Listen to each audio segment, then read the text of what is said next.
Manipulasi laporan keuangan. Mangea.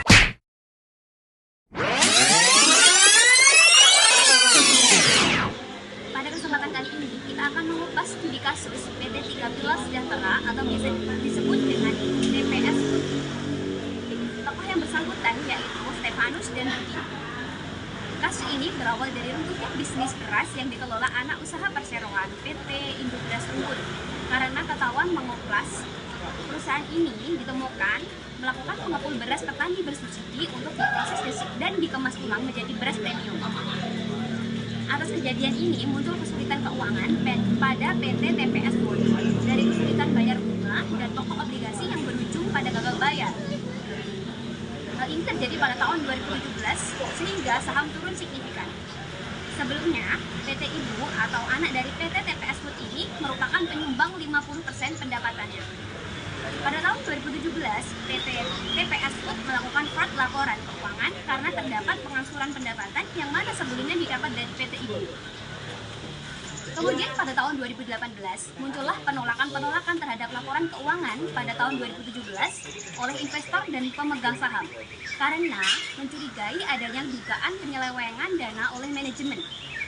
Masih pada tahun 2018, tepatnya 27 Juli dilakukan RUPS atau Rapat Umum Pemegang Saham dengan Direktur Utama karena Stefanus merasa pemegang saham dalam hal ini memiliki niat mengambil alih secara paksa sehingga melakukan RUPS tahunan.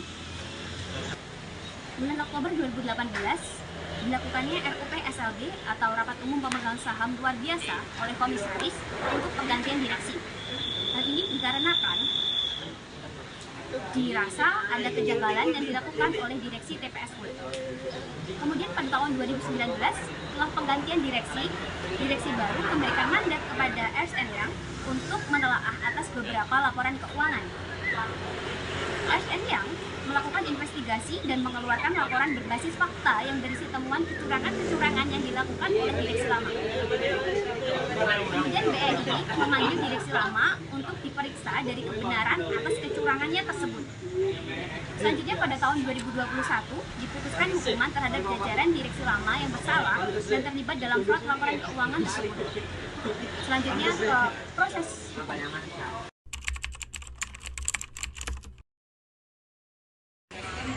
Stefanus Joko Moginta dan Budi Istanto Srito dilaporkan di Pengadilan Negeri Jakarta melakukan tindak pidana mereka yang melakukan, yang menyuruh melakukan, dan yang turut serta melakukan perbuatan.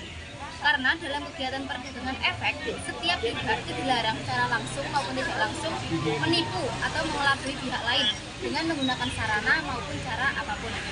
Hal ini ditulis dalam pasal 90A junto pasal 104 Undang-Undang Nomor 8 tahun 1995 tentang pasar modal, junto pasal 55 ayat ke-1 KUHP.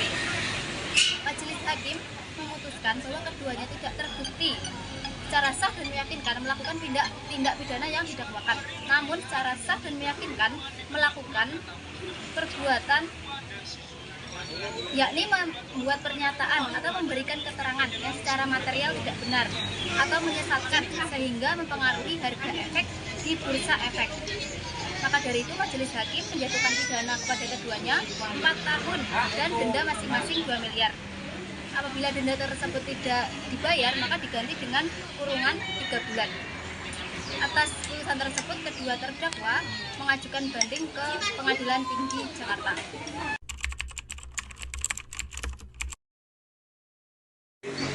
Karena tidak terima dengan putusan di Pengadilan Negeri Jakarta, maka Stefanus Joko Moginta dan Budi Istanto mengajukan upaya banding di Pengadilan Tinggi Jakarta, yang mana menyatakan bahwa Stefanus Joko Mogoginta dan Budi Istanto dinyatakan sah dan meyakinkan melakukan perbuatan yang didakwakan dalam dakwaan tersebut.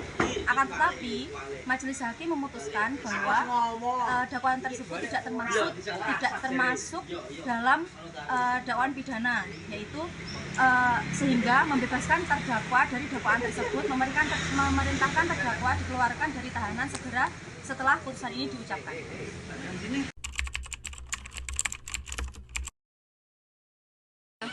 Setelah putusan banding tersebut dibacakan, pihak Stefanus Joko Mogoginta dan Budi Istanto tidak melakukan upaya hukum selanjutnya, yaitu kasasi.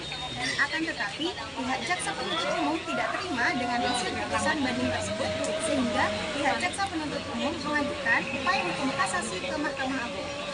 Setelah upaya hukum kasasi tersebut diajukan ke Mahkamah Agung menerima upaya hukum tersebut dan memeriksa perkara tersebut. Setelah adanya pemeriksaan oleh majelis hakim, diputuskan dan terbukti secara bersalah bahwa Stefanus Joko Mogoginta dan Budi Istanto melakukan tindak pidana penipuan dan tindak pidana pencucian uang. Atas kasus tersebut, Stefanus Joko Mogoginta dan Budi Istanto terkena pidana 3 tahun penjara dan denda 200 juta rupiah. Apabila denda tersebut tidak dibayarkan, maka diganti dengan kurungan kurang lebih 2 bulan.